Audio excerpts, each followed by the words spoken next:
ফর্মুলাগুলো বুঝতে পারলে তো? এবারে ম্যাথটা করতে করতে ফর্মুলাটা দেখতে হবে, মানে ফর্মুলা আর ম্যাথ একসঙ্গে চলবে।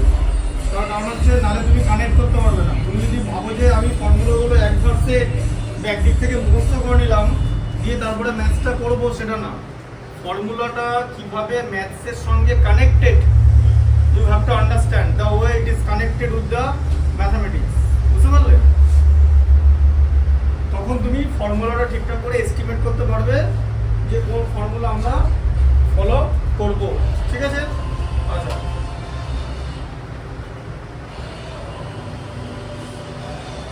এটা হচ্ছে এক্সারসাইজ 4, তাই তো? আচ্ছা, কতটা আছে বলো প্রথম ফার্স্ট ম্যাথটা? 6 এর, তাই তো?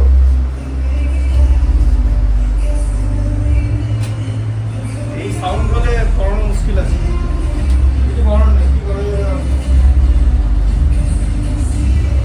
মানে যে খেলা, ক্রিকেট খেলার মাঠে না, আমরা তো খেলেছি প্রচুর ম্যাচ, বেশি সাউন্ড হলে না মাঠে কনসেন্ট্রেট করা যায় না খেলার দিকে। মানে ধরো একটা ফিল্ডার দূরে আছে, তুমি বলছো, সে শুনতে হবে না, হাত নাড়াতে হয়, অনেক রকম প্রবলেম হয় এই সাউন্ডগুলো হলে। তারপরে ধরো একটা বল ব্যাটে লেগে গেছে কিন্তু বোঝা যায় না সময়, একদম ফেইন্ট টাচ, ঠিক আছে? খুব মুশকিল ওগুলো। যেটা আবার আম্পায়ার হয়তো আউট দিল না, আর আম্পায়ার আউট না দিলে কিছু বলার থাকে না। আর তুমি তো আম্পায়ারের এগেন্স্টে কিছু কথা বলো, ইউ উইল গেট ব্যান, তোমার ব্যান হয়ে যাবে। হ্যাঁ, 3টে ম্যাচ 4টে ম্যাচ খেলতে পারবে না, সব জায়গাতে তাই। এই সাউন্ডটা খুব বাজে জিনিস, ইরিটেটিং। এই আইপিএলে সাউন্ড হলে কোনো অসুবিধা নেই, তার কারণ দে হ্যাভ টেকনোলজি। ওরা মানে স্লিকো টেকনোলজি ইউজ করে, স্লিকো, ঠিক আছে? মানে উইকেটের পেছনে শটকে বল যদি ব্যাটে লেগে পেছনে চলে যায় ওটাকে স্লিক বলে। তাই স্লিকোমিটার আছে, যে দেখবে একটা গ্রাফ থাকে যে ব্যাটে টাচ করেছে, হ্যাঁ হ্যাঁ হ্যাঁ, যে গ্রাফটা ব্যাটে টাচ করেছে, আল্ট্রা যেটাকে বলে, ঠিক আছে? Ultra technology.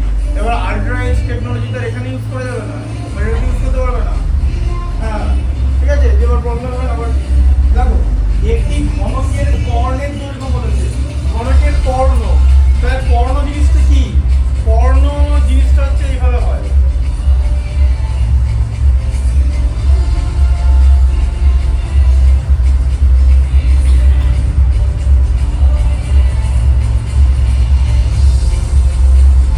এবার কর্ণটা মোটামুটি ধরো এইখান থেকে একটা জিনিস শুরু হচ্ছে, এরকম এখান থেকে করতে করতে করতে করতে এরকম করে গেছে ভেতরে। বুঝতে পারলে? হ্যাঁ, ওটাকে ডায়াগোনাল বলে। নর্মালি কর্ণ কি হয়, এটাকে কর্ণ বলে, ঠিক আছে? তাই তো? এদিকে ধরো দৈর্ঘ্য আছে আর এদিকে প্রস্থ আছে, তাহলে এই জিনিসটাকে কর্ণ বলবে। বুঝতে পারলে? যদি আয়তক্ষেত্র হয়, রেক্ট্যাঙ্গেল,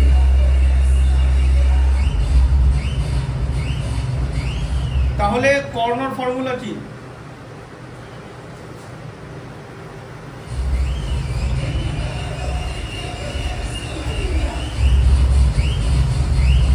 এটা হয়, ঠিক আছে?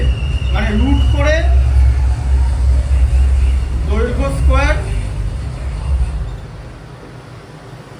প্লাস প্রস্থ স্কোয়ার। বুঝতে পারলেন? এইভাবে বার করে, ঠিক আছে? আয়তক্ষেত্রের ক্ষেত্রে, কারণ আয়তক্ষেত্র হচ্ছে দ্বিমাত্রিক, মানে 2 ডাইমেনশনাল, তো এইভাবে কর্ণ বার করে। এবারে এটা দৈর্ঘ্য প্লাস প্রস্থ, তার হোল স্কোয়ার নয় কিন্তু, দৈর্ঘ্য স্কোয়ার প্লাস প্রস্থ স্কোয়ার। কিন্তু ঘনকের কর্ণ কি করে বার করবে, ঠিক আছে? তার আগে দেখো, ঘনক আর আয়তঘন একই রকম, কিন্তু ঘনকের দৈর্ঘ্য প্রস্থ উচ্চতা সমান, কিন্তু কর্ণের ফর্মুলাটা স্লাইড ডিফারেন্স আছে, ঠিক আছে? ধরো এটা হচ্ছে আয়তঘন, এরকম দেখতে,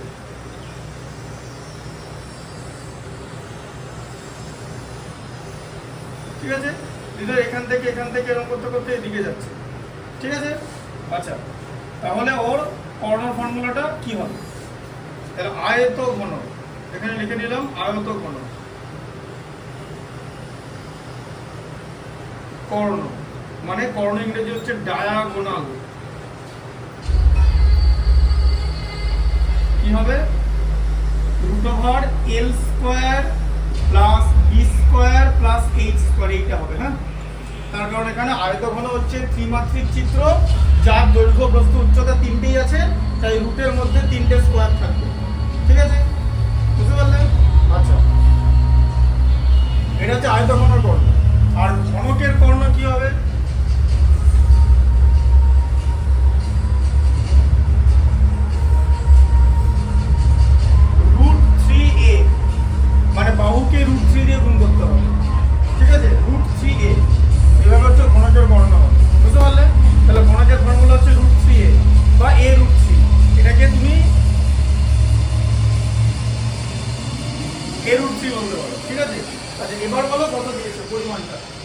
তাহলে ঘনকের কর্ণের দৈর্ঘ্য 4√3 বলেছে, তাই তো? হ্যাঁ, তাই তো? আচ্ছা, তাহলে এবার ধরে নি বাহু মানে লেট, বাহু হচ্ছে এ, তাই তো? ঘনকের বাহু এ। আচ্ছা, বাহু যদি এ হয় তাহলে কর্ণ কত হবে? a√3 হবে তো, সেটা ইকুয়ালটাই তো 4√3। তাহলে a ইকুয়ালটি কত হবে? 4 বোঝা গেল? √3 কেটে গেল। তাহলে বাহুর দৈর্ঘ্য a পেয়ে গেলে। ঘনকের বাহুর দৈর্ঘ্য কি বার করতে বলেছে? সমগ্র তলের ক্ষেত্রফল বার করতে বলেছে। একটা অঙ্কের মধ্যে দুটো ফর্মুলা। তাহলে বাহু পেয়ে যাবে। তাহলে বাহু হচ্ছে 4 সেন্টিমিটার, ঠিক আছে? তোমাকে বার করতে বলেছে সমগ্র তলের ক্ষেত্রফল। তাহলে বার করতে হবে TSA, তাই তো? মানে সমগ্র তলের ক্ষেত্রফল, বা সমগ্র তল লিখে দিলেও হবে। সমগ্র তল বলো ফর্মুলা কি? ঘনকের সমগ্র তলের 6a², ওটা আয়তন। এই যে এক একটা তল a² বললাম, এরকম 6টা তল থাকে 6a², ঠিক আছে? 6a², ঠিক আছে? আচ্ছা, তাহলে কত হলো? 6 × 4 তার হোল স্কয়ার, তাহলে হচ্ছে 6 × 4 স্কয়ারে 16, 12 বললে? ও ঠিক আছে, 6 × 16 96 সেন্টিমিটার স্কয়ার, ঠিক আছে? বুঝতে পারলে? এইভাবে জিনিসটা হয় সমগ্র তল। আরেকটা জিনিসের নাম হচ্ছে পার্শ্বতল বলে একটা জিনিস থাকে, পার্শ্বতল। ওটাকে LSA বলে, মানে ল্যাটেরাল সারফেস এরিয়া, ঠিক আছে? ল্যাটেরাল পার্শ্বতল মানে ওপর আর নিচ ধরা হবে না, 4a² হয়। এক একটা তল a², এরকম 4টে তল আছে, তাই তো? ঘনক, বুঝতে পারলে? পার্শ্বতলের ক্ষেত্রফল। হ্যাঁ, বুঝতে পেরেছো? আবার সমকোণী চৌপলেরও পার্শ্বতল হয়। ধরো একটা অ্যাকুয়ারিয়াম দিয়ে দিয়েছে, তাহলে এবার বললে যে অ্যাকুয়ারিয়ামের বললো এরকম যে অ্যাকুয়ারিয়ামে তুমি কাগজ দিয়ে মুড়বে অ্যাকুয়ারিয়ামটা। তাহলে অ্যাকুয়ারিয়ামটা যদি কাগজ দিয়ে মুড়তে দাও তাহলে কি হবে? ওপরে তো কাগজ মুড়বে না, তাহলে জল দেবে কোত্থেকে? নিচে কাগজ দেওয়ার দরকার নেই, দুটো তল বাদ গেল, তাই তো? আচ্ছা, সামনেরটা তো কাগজ দিয়ে মুড়বে না, তাহলে মাছগুলো দেখতে পাবে না, তাহলে পেছনেরটা মুড়বে আর সাইডের দুটো মুড়বে, 3টে। এরকম করে এসব অঙ্ক থাকে, বুঝলে? দিয়ে বলে যে কত স্কোয়ার সেন্টিমিটারের কাগজ লাগবে, এই ধরনের দেয়। তখন আমাকে কিভাবে এক একটা তল হিসাব করে করতে হবে। ওই কারণেই যখন আমি তোমাকে এই আয়তঘনর সমগ্র তলের ক্ষেত্রফলটা বললাম, ওটা কি করে হচ্ছে সেটা দেখিয়ে দিলাম এই ঘরের উদাহরণটা দিয়ে, যাতে এক একটা তলের ক্ষেত্রফল আলাদা করে মানে তোমাকে নিতে হবে। তোমাকে দৈর্ঘ্য, প্রস্থ, উচ্চতা 3টিই বলে দেওয়া থাকবে, কিন্তু তুমি তো এরকম সমগ্র তল লিখে দিতে পারবে না, কারণ সবটা তো আর কাগজ দেবো না। তাহলে কোন কোন তল বাদ যাচ্ছে সেটা, মানে কোন কোন তল ধরছি সেটা আমাকে আলাদা করে ছবিটা এঁকে দেখতে হবে। এই ধরনের অঙ্ক দেওয়া থাকে ICSE বইতে, ইংলিশ মিডিয়ামে ক্লাস 8-এ আছে, ঠিক আছে? তাই ব্যাপারটা হচ্ছে ফর্মুলাটা ম্যাথামেটিক্স করতে হলে তোমাকে আয়ত্ত করতে হবে, বুঝতে পারলে এটা? আচ্ছা, এটা বুঝতে পেরেছো তো?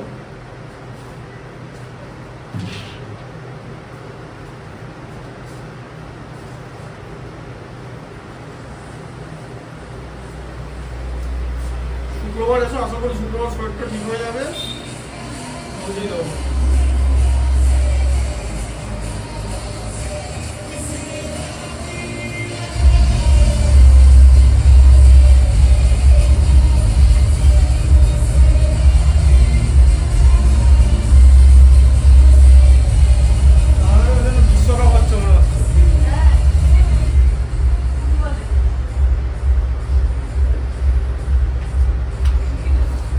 ফুটবল বিশ্বকাপ যদি ভারত খেলতো, কিরকম অবস্থা জানো? ওই ভারতের ব্যান্ডগুলোকে ফুটবল বানিয়ে দেওয়া।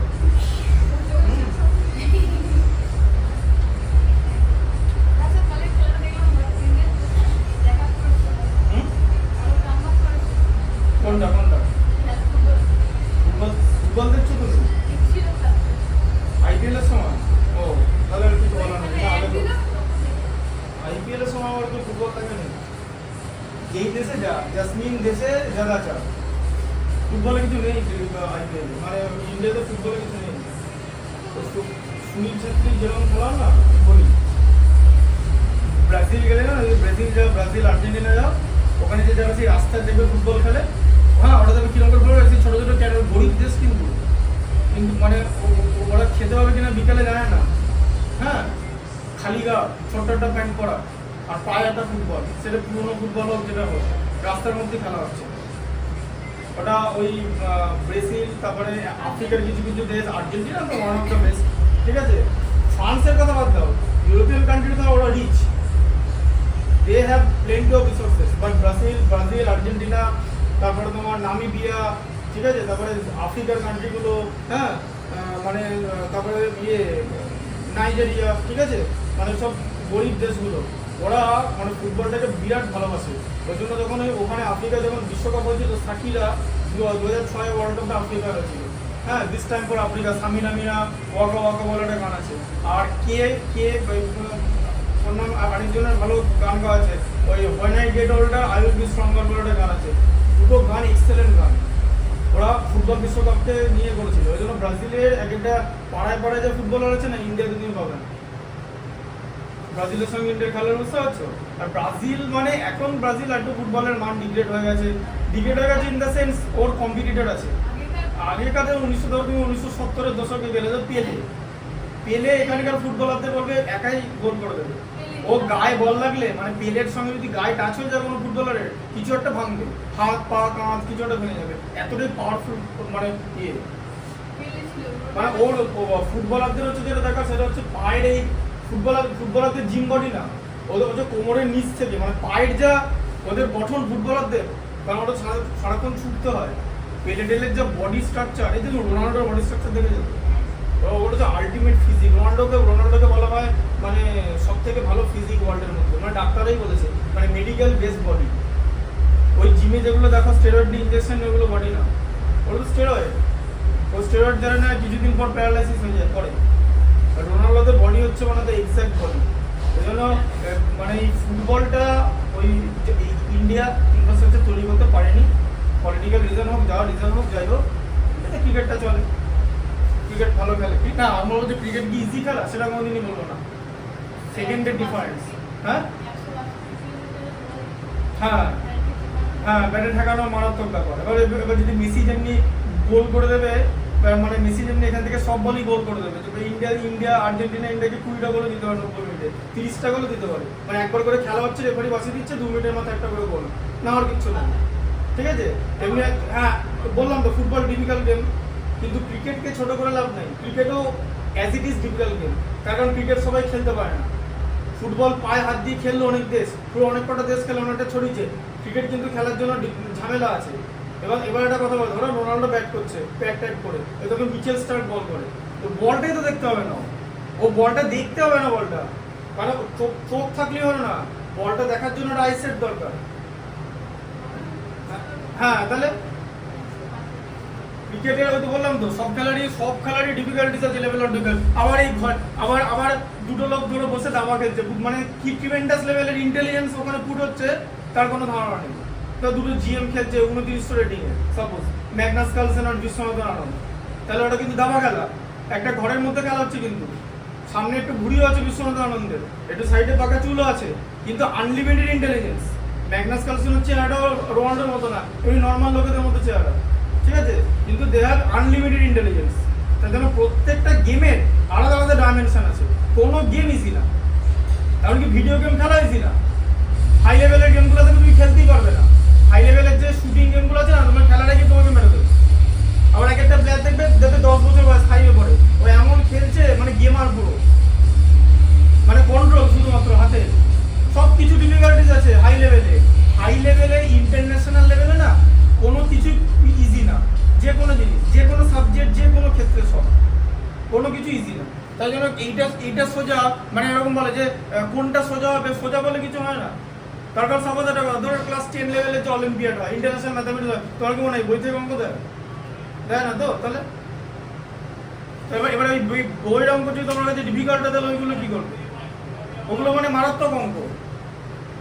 হ্যাঁ, তোমরা সমীকরণ গঠন করে সমাধান করেছো তো? হ্যাঁ, একটা অঙ্ক আজকে বলবো, খাতায় লিখে নেবে, ঠিক আছে? হ্যাঁ, খাতায় লিখে নেবে ছোট্ট অঙ্ক, ওটা সমীকরণ গঠন করে সমাধান করে নিয়ে আসবে, দেখো বড় কিনা, চেষ্টা করবে, ঠিক আছে? হ্যাঁ দেখো এদিকে 11টা কি বলেছে পড়ো। একটি সমকোণী চৌবলের বাক্সের দৈর্ঘ্য প্রস্থ উচ্চতা 3:2:1। তাহলে দেখো আমি দৈর্ঘ্য লিখছি না, আমি L:B:H লিখে দিলাম, তাই তো? 3:2:1 লিখলাম, ঠিক আছে। আচ্ছা কে কে ধরলাম কনস্ট্যান্ট, ঠিক আছে, মানে ধ্রুবক। ধ্রুবক না ধরলে পারবে না, কারণ এদের অনুপাতটা 3:2:1। এরা 3:2:1 নয়, কিন্তু সাংখ্যমান কিন্তু 3:2:1 না, অনুপাতটা 3:2।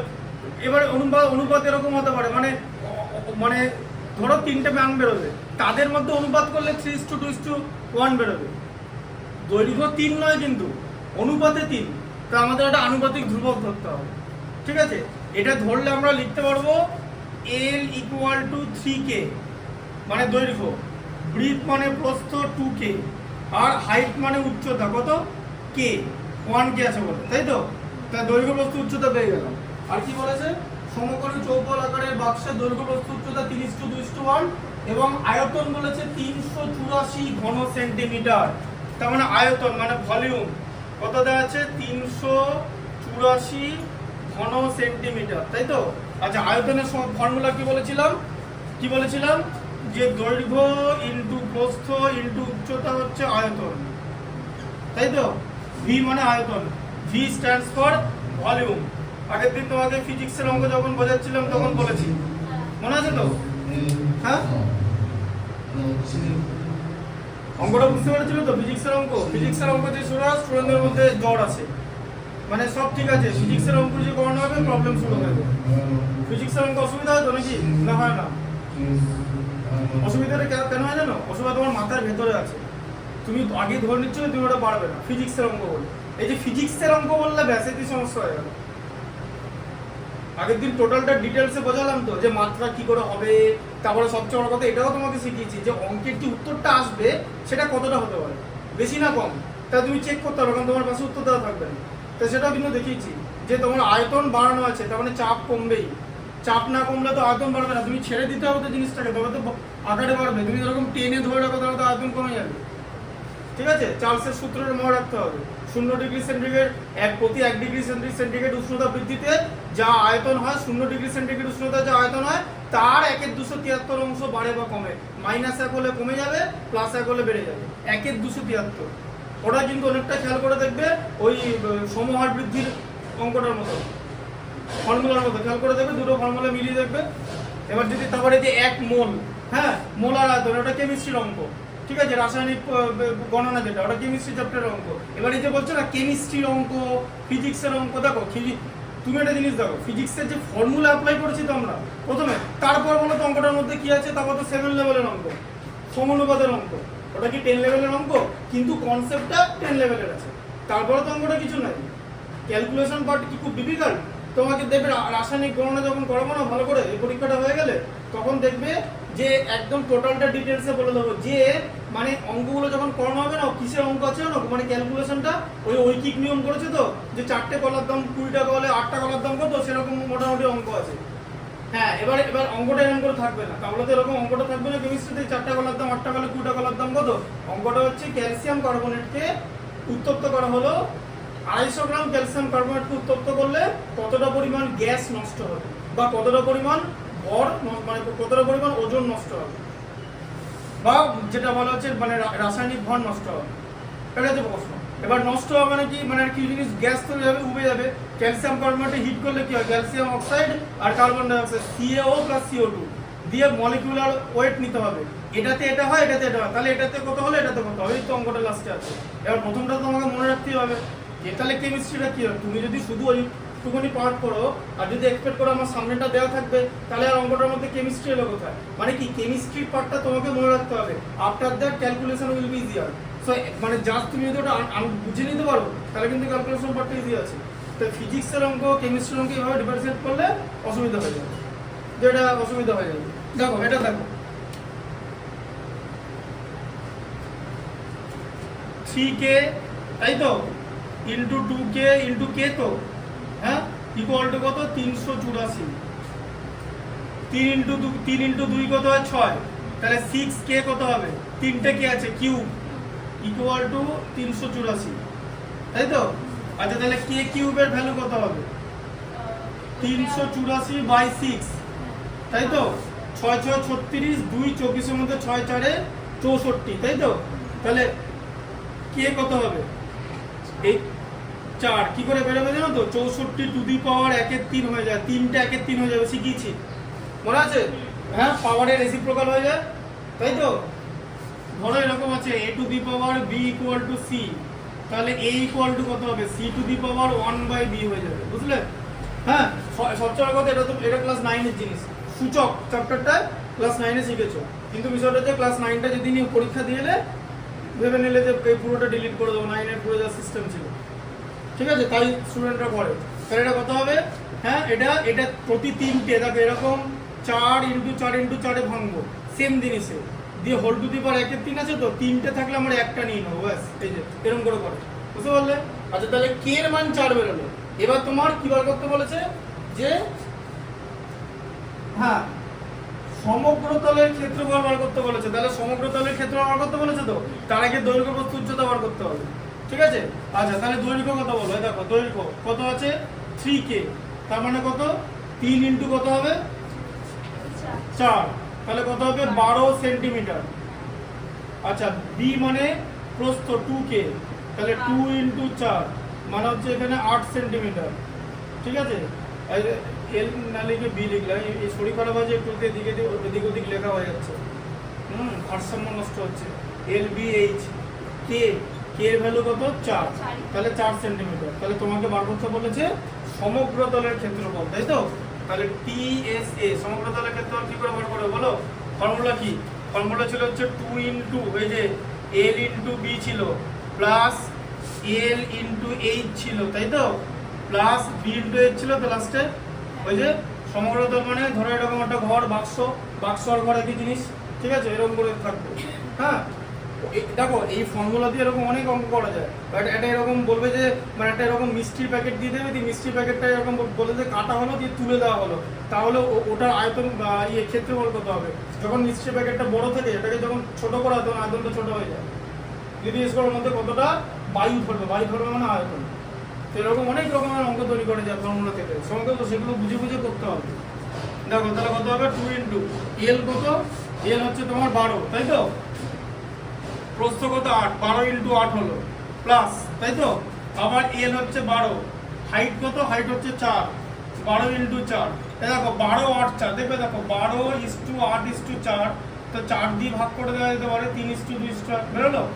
হ্যাঁ, তাহলে এই জিনিসটাকে অনুপাত বলে, এগুলো হচ্ছে অরিজিনাল ভ্যালু, এদের অনুপাত করলে এটা পাওয়া যাবে, তাই জন্য অনুপাতিক ধ্রুবক করা হয়, নাহলে আমরা করতে পারবো না অঙ্কটা। 12 ইন্টু 4 প্লাস এখানে বৃত্ত কত? 8, আবার আছে হচ্ছে 8 ইন্টু 4, দুটো করে হয়ে গেল, দুটো 12 আছে, দুটো 8 আছে, দুটো 4 আছে, ব্যাস। এভাবে আমরা চেক করি, সেন্টিমিটার কিউব হবে না সেন্টিমিটার স্কোয়ার হবে, সমগ্র তলের ক্ষেত্রফল দিয়েছে, তাই তো? তাহলে কত হলো বলো? 2 ইন্টু 8 ইন্টু 12 96, 4 12 48, আর 4 8 32, তাই তো? হ্যাঁ, 96 48 হচ্ছে 144, আর 32 176, তাই তো? এটা পারবে তো? তাকে 2 দিয়ে গুণ করলে 352, ভুল যেন না হয়, ভুল হলে নম্বরটা কেটে দেবে। এটা অ্যান্সার আছে তো? 352 সেন্টিমিটার স্কোয়ার, ঠিক আছে? আচ্ছা, এই দুটো দেখিয়ে দিলাম, পরের দিন বাকিগুলো দেখিয়ে দেবো। লিখে নাও যতক্ষণ না নিতে আসে।